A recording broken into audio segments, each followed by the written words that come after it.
We are recording. Okay.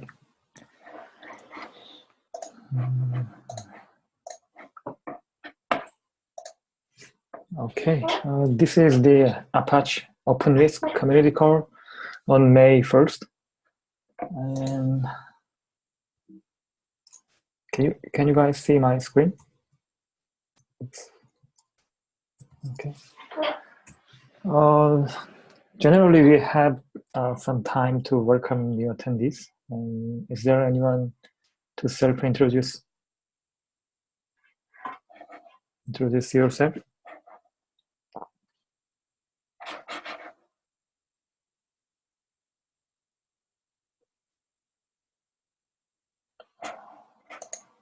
Okay.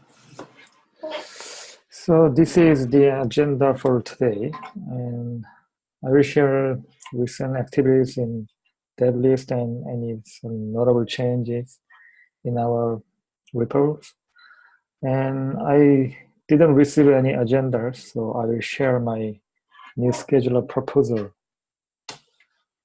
Okay, the first one is, this is from Neurons, and this is to add a private Docker registry hosted in Kubernetes for core components like controller and invoker. I think this is straightforward. The next one is to remove namespace property from Whisk props. This is from Roderick. Previously, our API. Yes. Are your slides changing? Yes. It's not changing, right? Not changing for me. No. Oh, okay. Sorry.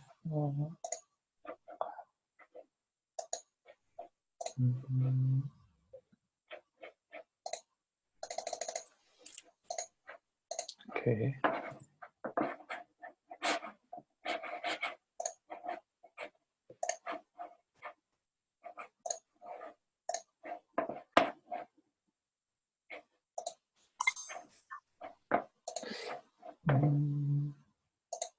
How about this? Now you can see. Can you see this? Yep. Okay. Okay.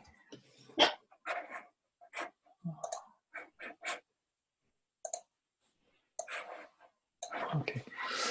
This is the second one. This is to remove the namespace property from Whisk props, and this is from Roderick. And previously, the API key can be used for multiple namespace, but now there is a logical mapping between API key and namespace. There is a one-on-one mapping, so we can safely remove this property from the CLI, and this PR is to remove the setting and unsetting the namespace and only getting that namespace from Whisk props.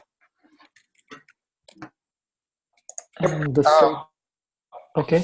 Actually, if anybody is familiar with Go or the CLI, can take a look at that PR. Hasn't had anybody review it. It should be pretty straightforward.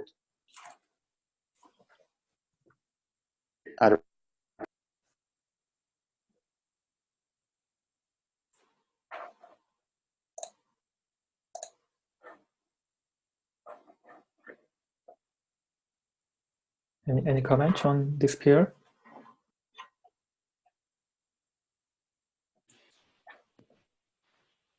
Just a question real quickly. Are you showing the PR at the moment, or are you still showing the slides? Because we can only just see the slide. Oh, okay.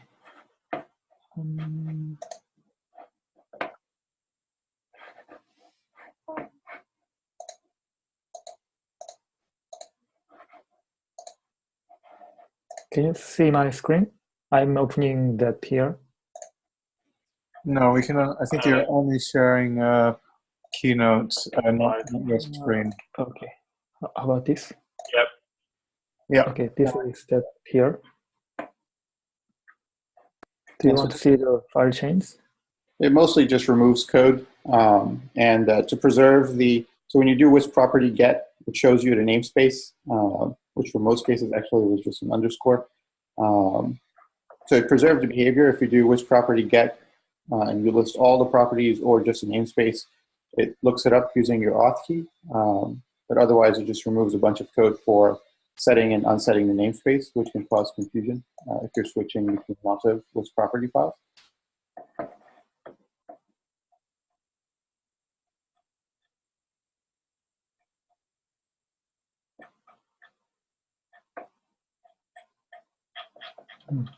Thanks, Dominic. That's all for me. Yes.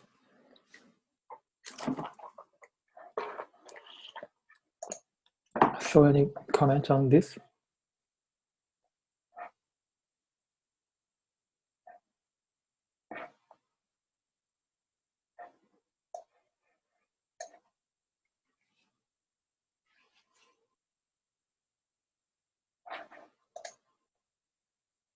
Okay, so can you move on to the next item?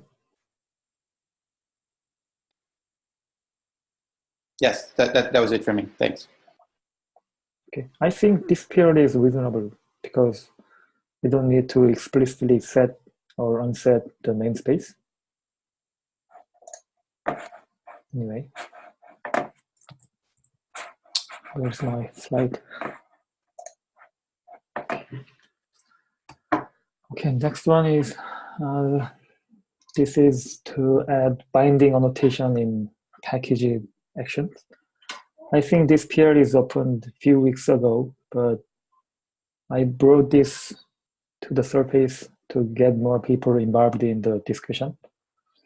Currently, the binding action, when binding action is invoked, the path is override by the original package path. And if there is the same name of package inside, same name of action and package in the namespace, then we cannot figure out the activation comes from which package and action. So this will add some binding on the information about binding in the activation records. So this is from Sunghyun, and I think it will be great to keep an eye on it. Yeah, I've looked at this PR before. I know there's been some recent updates, so I'll try to give it some time. It's been open for a while, so I'll try to do what I need to so that I can get in. I think it adds useful information for the activation records, so we should accept it at some point.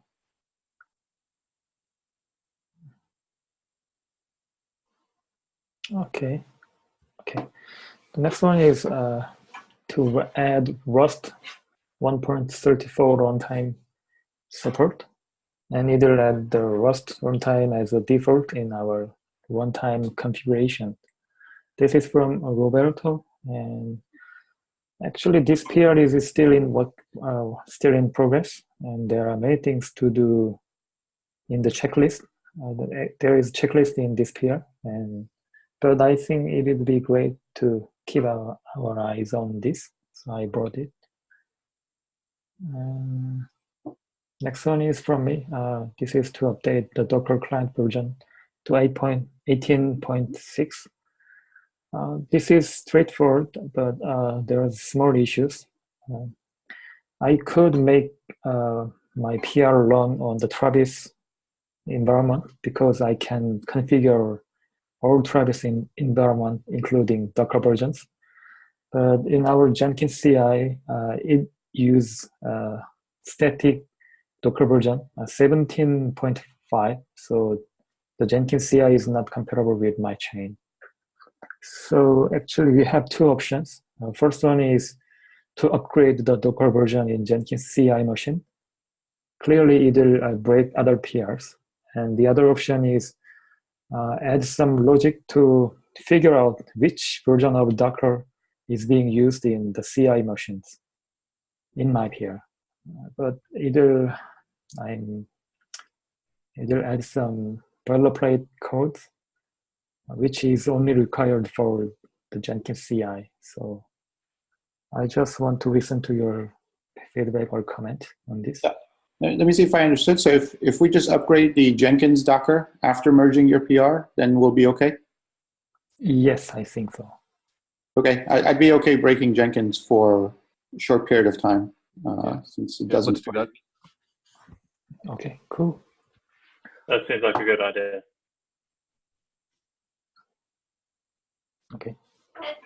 The next one is updating Node.js and Docker docs. This is from James, and this is an excellent rewrite-up. And I think we can remove the SDK comments from CLI with this change. It is already merged. And this one is also from me. This is to add SPI for Invoker and Invoker server. It is already passed all checks, and I think we can merge this. Any comment on this? I looked through that one briefly. It seemed fine. Any concerns from people who actually operate OpenWhisk? I mean, I took a look. It seemed fine. It passed the playground. Okay. I don't know that anyone on the operation side has looked at, but I don't see why it would be a problem. Okay. I guess we can put that on the path to review approval and merge. Okay. I brought this. This is about the core components document. Actually, when I started my contribution, I felt that the learning curve of OpenWhisk is steep.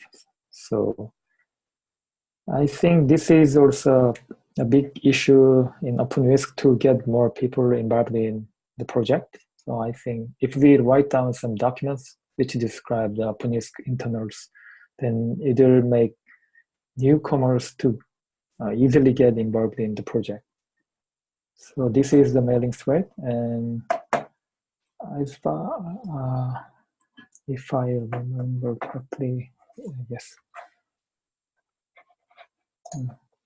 Bertrand suggested to take advantages of blog, and Matt suggested to host documents on our website, and another Matt Seeker suggested to take the documentation approach. And actually, I'm inclined to put these kind of documents in our core repo and keep the freshness. But it will induce some overhead when we include some PR to change the OpenWhisk internals. So I want to listen to you guys, any feedback or opinions. I would say if you don't add it to the website, you include it in the repo or wherever, then at very least, or on blog or some other medium, at very least link to it from the website, and then it becomes our single jumping off point of truth. That would be my only comment. If it makes more sense in the repo or on the website, that's kind of up to everyone. But at very least, we should comment or we should link to it from the website at very least.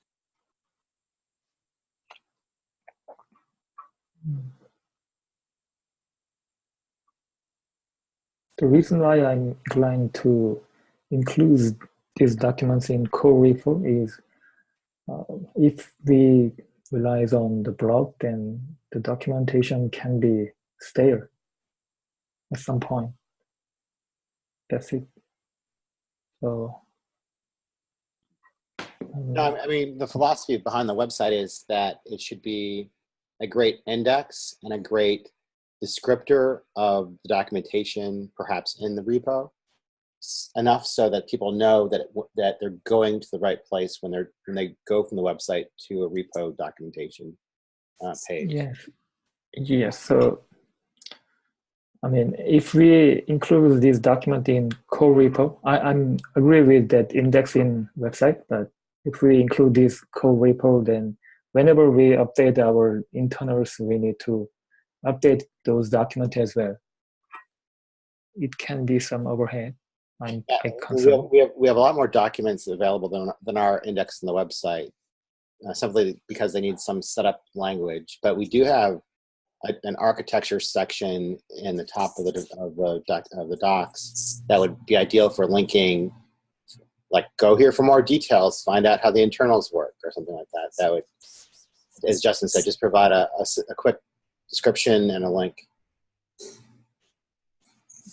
Yeah. Yeah. So I'd I'd suggest just generate the content in whatever most convenient form. If you want to put in a repo for now, put in a repo. I think generating the content takes the most amount of work, and then we can figure out the best place to host it later. Yeah, I mean, keep it in. I mean, I would put in corp, put it close to where the code's at.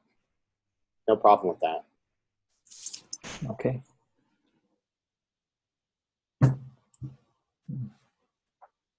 Okay. Any other comment? Okay. So I will share my new schedule or proposal. Before we get started, anyone has any other topics to share? Just want to have a quick. So Matt, where are we with the trademark stuff and graduation and things like that? So the latest hot off the press news is that end of last week, Mark Thomas, who is the legal counsel for Apache Software Foundation, was asking of IBM IP Legal, who can be a witness, do we need a notary on these documents? They have all the documents. IBM signed all the documents. They've got them, have more than a week and a half now. Now 2 weeks as of tomorrow. It'll be 2 weeks as tomorrow to have all the docs.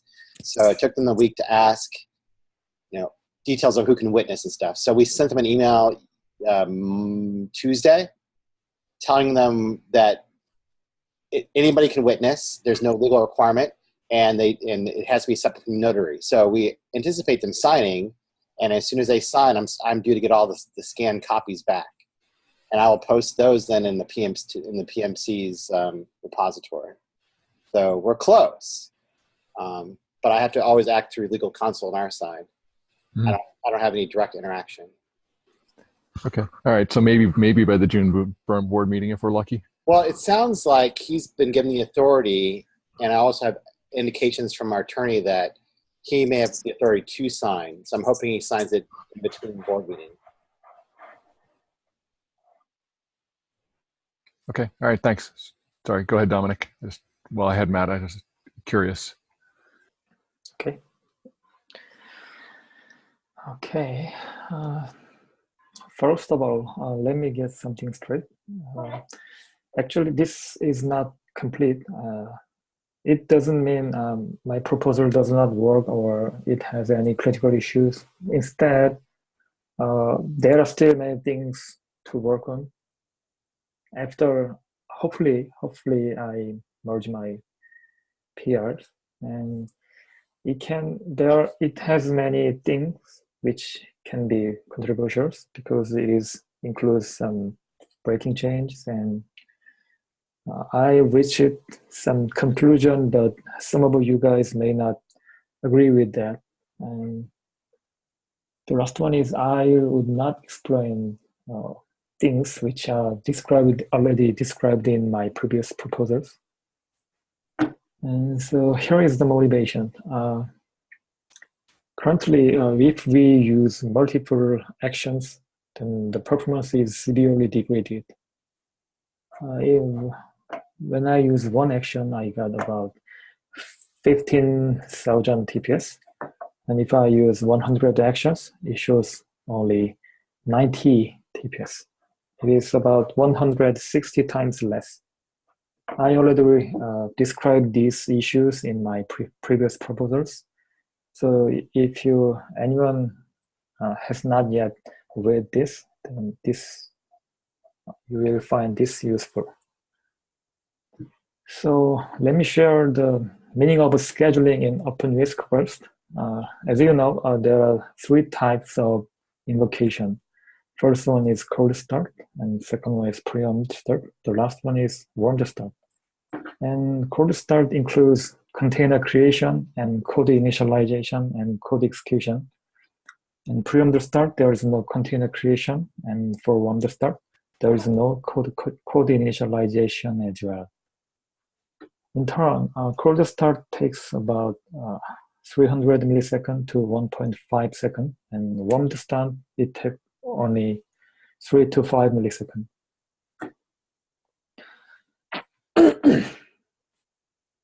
So this is critical to reuse the existing warmed containers for better performance. And I think I define this as the scheduling in OpenWhisk. So controller should decide which activation request will be sent to which invoker. And we are seeing some or all of containers may be busy.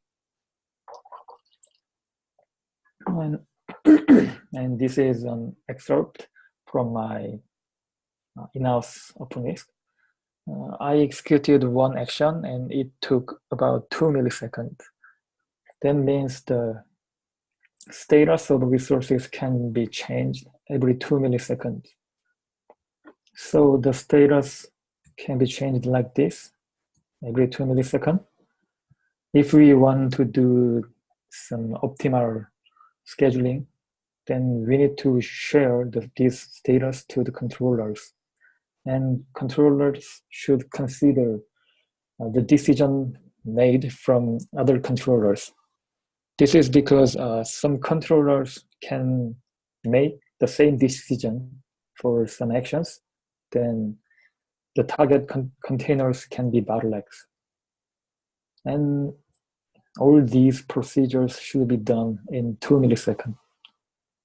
And I think this is not feasible. This is the reason why I proposed poll-based model in my proposal version 1. So I introduced the action topic in Kafka, and controllers just send the request to the action topics, and it asynchronously requests container creation to the invoker. And once container is created, each container directly fetches messages from the topic. And if the execution is getting slower, then controllers can request an additional container, and all containers messages will be evenly distributed to all containers. With this change, controllers don't need to be aware of the location of existing containers. At the same time, once container execute the activation, it will immediately fetch the next activation, so we can maximize the utilization of this container. But there is an issue in my proposal version 1. We need multiple partitions to utilize multiple consumers at the same time. So if we have 2 containers, then we need 2 partitions. And if we want 100 concurrent containers, then we need 100 partitions. 200 concurrent containers, and we need 200 partitions. This is actually, if there are too many partitions in Kafka, it will induce some overhead, and it will take some time to change the number of partitions on the fly. So I think this is not a viable option. And if there is only one consumer, there is actually a consumer plan. So if there is only one container with 2 partitions, then one consumer will consume all messages from each partition. And if there is one more container is added, then it will induce some consumer rebalancing, and it will take about up to 1 second. So once the container is created, then it will induce some delay. It's up to 1 second. So I proposed the message distributor in my proposal version 2. So there is message distributor in each invoker, and this message distributor is a consumer. So they fetch messages from the Kafka and distribute to the container.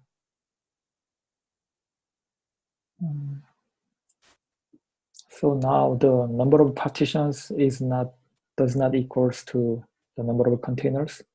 Instead, the number of partitions equals to the number of invokers. So this is to minimize the consumer rebalancing. But there is still some issues. As you know, there is a max peak. There is configuration named max peak.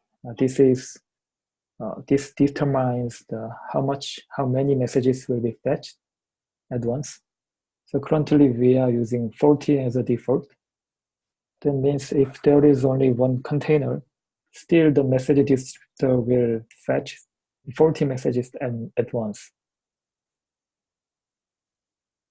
Yeah, that means 39 messages will wait for that container to be free. So one option is we can change this max peak to 1. But if this is 1, then when more containers are created, message distributor cannot serve all those containers. And we cannot change this max peak dynamically on the fly. And we need to close the consumer and recreate it with new max peak. And clearly it will induce consumer rebalancing. Yeah, so that means consumer rebalancing happens on each container creation again. And I think actually this is the limitation of message queue, Kafka. And I reached the conclusion that we need full control over message routing as well. And it implies needs for a new message queue. So I proposed the new scheduler component. So it acts as a queue and the activation scheduler. And there is only one partition for multiple clients, and each container consumer will pull messages. Actually, as you can see here, there is still Kafka in the scene. This is the reason why I said my proposal is not complete, because many parts of our implementation relies on Kafka, such as health checking or cache invalidation and so on. So I could not remove this Kafka, but I wish I can remove this from the critical path in the future. Okay, so this scheduler can do self-monitoring to create more containers, and we can have full control over message routing and scheduling because it is programmable components. And finally, I actually implemented this already and elaborating it to use in the production. And I did the benchmarking, and it showed a similar TPS no matter how many actions are used. So performance is independent on the number of actions. Okay, I think it's done. So I and my colleagues will open a PR along with some component design documents. I think it's done. So any questions or comment?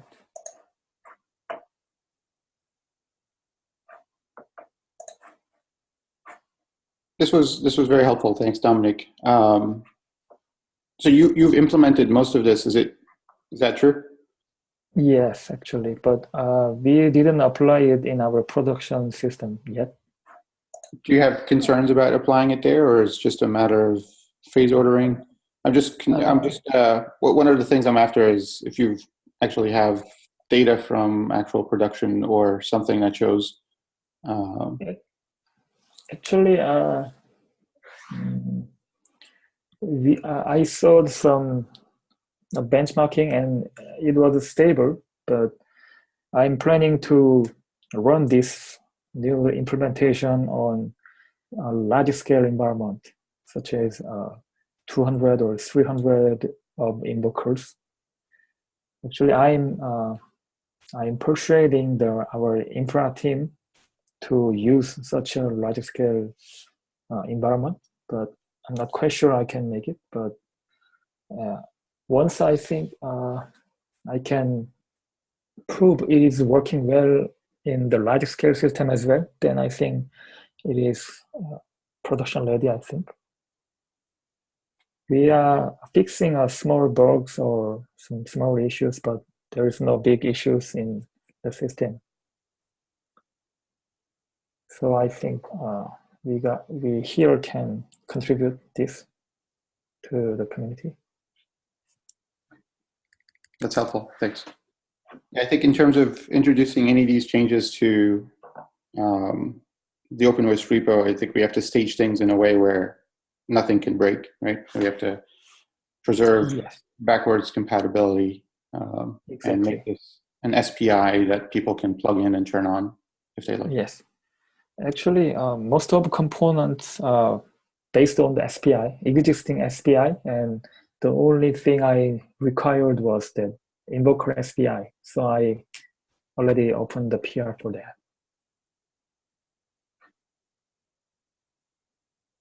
And because we have some time, so I just want to share one thing. Is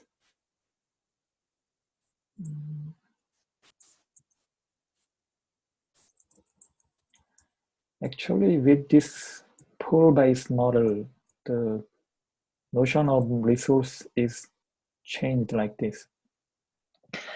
Currently, we when the action is invoked, then activation request will be sent to one of some invokers, and it will create or take the existing containers and run it. But if it is changed to the pool-based model, then even though there are multiple activation requests, if it is okay, then only one container will handle those activation requests. So the number of activation requests does not same with the number of containers. Then means it will induce some delays. But anyway, the performance is better in the system-wide. And users may need to know they should take care of their containers given to the namespace. I think this is the changes on the notion of resource. Yes. Have you looked at the lean load balancer that was recently contributed, which removes Kafka? I'm wondering if that's something that's helpful because they implement essentially in memory concurrent queue. Yes. Does that help at all? Yes, I think. But if we need to remove this Kafka, then we need to make a consensus on the persistence of message activation request. This is also some controversial things. But anyway, I can, actually this scheduler is already memory-based queue. So maybe I can refer that link Win controller, Win OpenWhisk. When I remove that Kafka.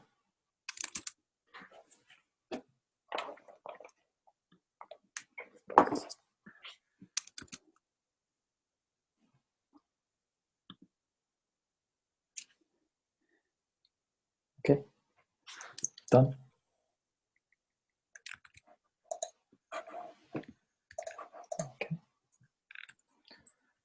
Okay, I think it's done earlier than other community code. So anyone to share anything or any question on or agendas or anything? I just have I was just going to say about some of the Node.js stuff that I've been looking at recently. I opened a PR this week to make Node 10 the default because Node 6 goes out of LTS.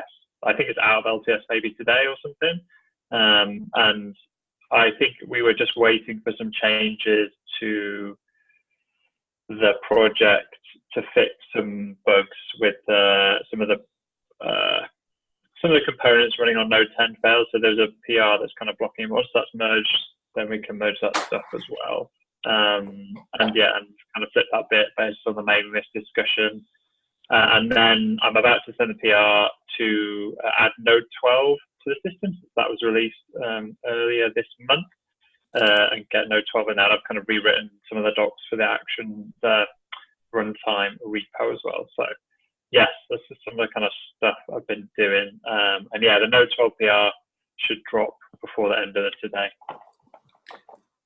James, I think there's some actions in the catalog that'll probably break or may break actually if once Node.js 6 is removed, because I think they depend on some included packages that are only available in Node.js runtime.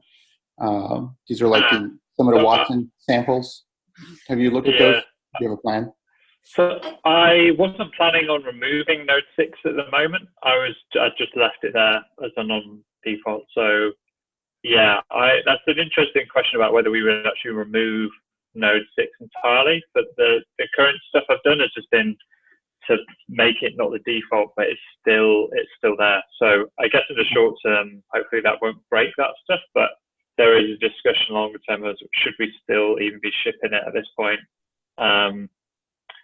For backwards compatibility, I guess it's easiest to do that. But yeah, at what point do we drop that completely?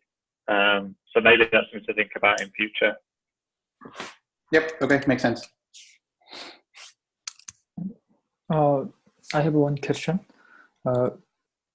If we change the default to the Node.js version 10, if I remember correctly, there is no dependencies in version 6, right?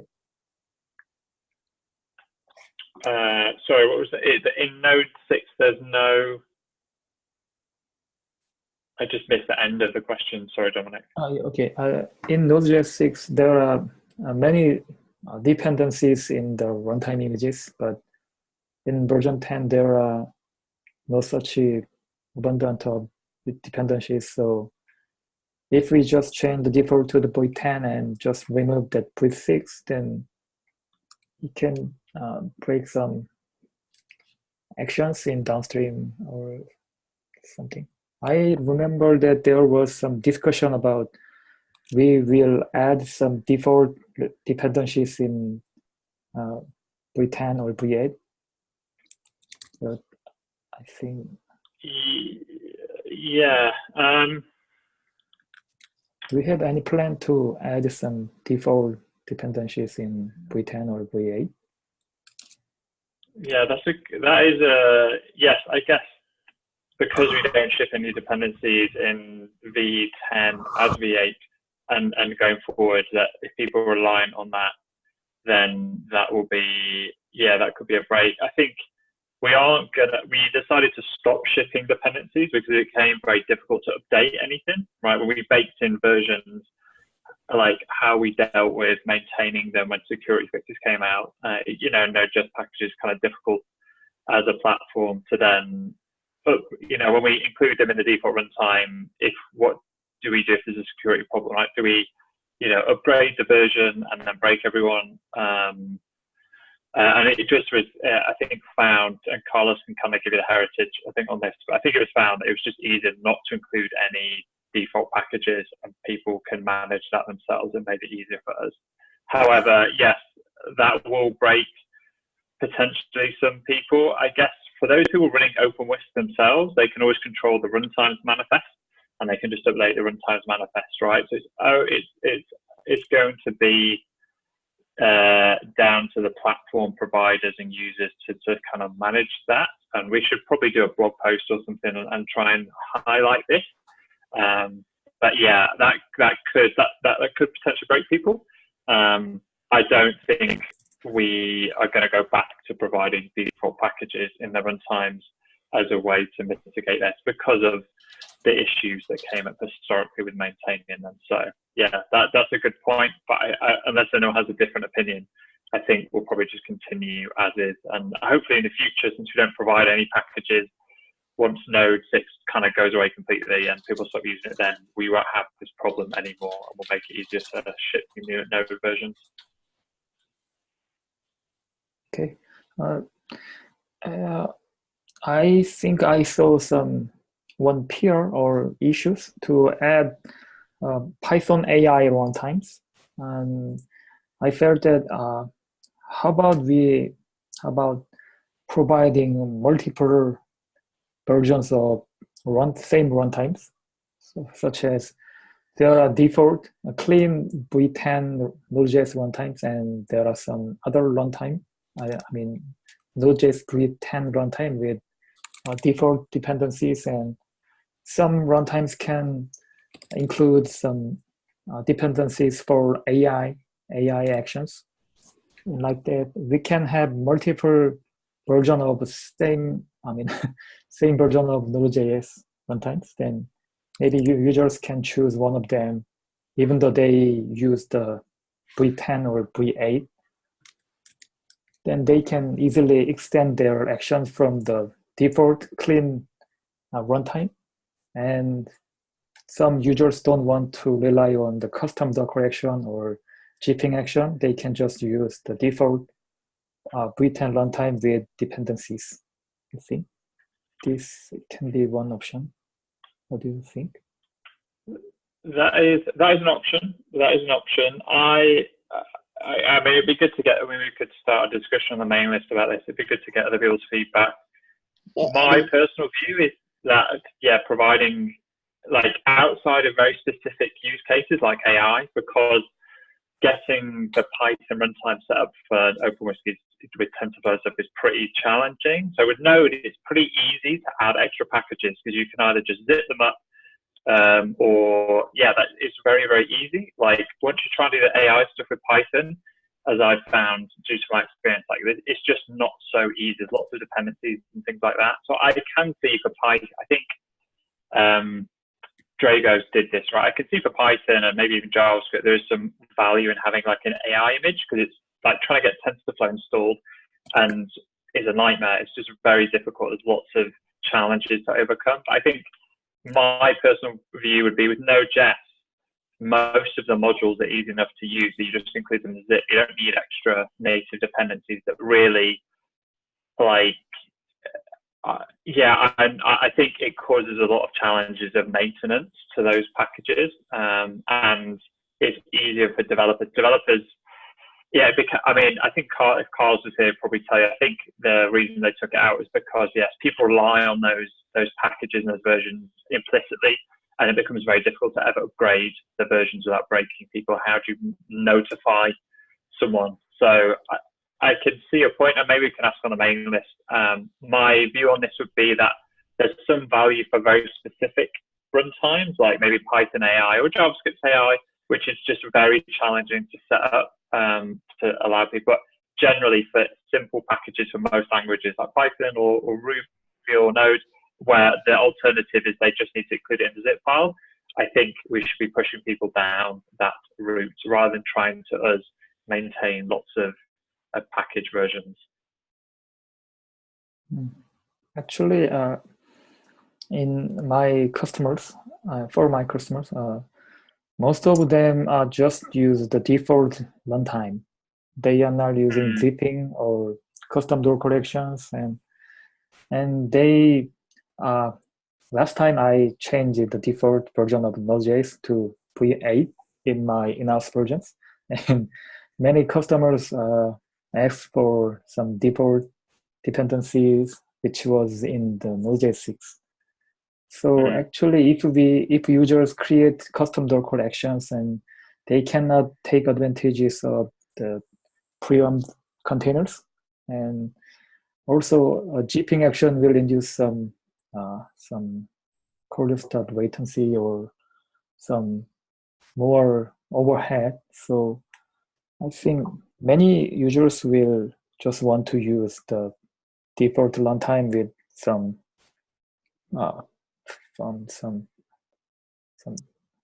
popular dependencies in it, and we can just give them some options if we have multiple version of same runtimes based on the number of dependency in it. I just thought that not only for that AI actions, but for. I think this is a good discussion, right? I think we should probably move it to the mailing list, and then we can see what everyone thinks.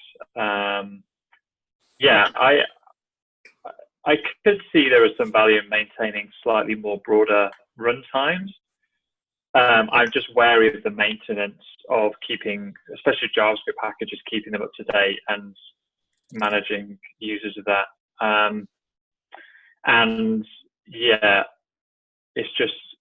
then I think AI is a kind of special use case, but for Node, if you look at Node 6, there was like 100 packets, maybe not 100. There was a lot of packages in there, right? So how do we decide which ones to include and which ones not? I know for users that some of them do like that, or they can just use it without. But I think I often see requests are like, oh, can you add this package to the runtime? Can you add this package? Can you add this package from our internal customers? And I think it gets them into a bad habit of expecting the runtime to always provide the package, where really if they just got used to including the zip file, I think that would make it easier for them in the long run. But we do have this kind of heritage. I do wonder if we went back in time with the Node.js 6 runtime, whether we would now include packages or we would just set, as we do now, no packages.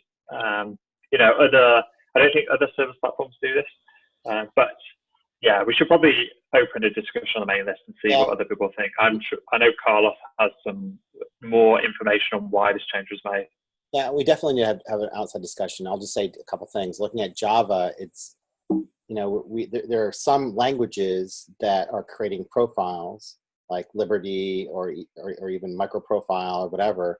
They have sets of libraries and you can reference them in one fell swoop. And that in those cases, that makes sense because people expect a certain level of things to be available to them through those profiles. But in many languages, there is no group maintaining profiles of libraries that go with certain models or paradigms like microservices or serverless. And I don't think this is the group to create those profiles. And maintenance is a nightmare. And I think that the good fallback plan for most languages is to rely on the providers, giving them a better build process, give them the base runtimes that maintain the runtime contract, quote unquote. And actually, as we move to Knative and Kubernetes to be supported on those platforms, take better advantage of their build processes to allow people to use our base images, add packages of different library components as part of the build process that we support through build templates we support. Makes sense.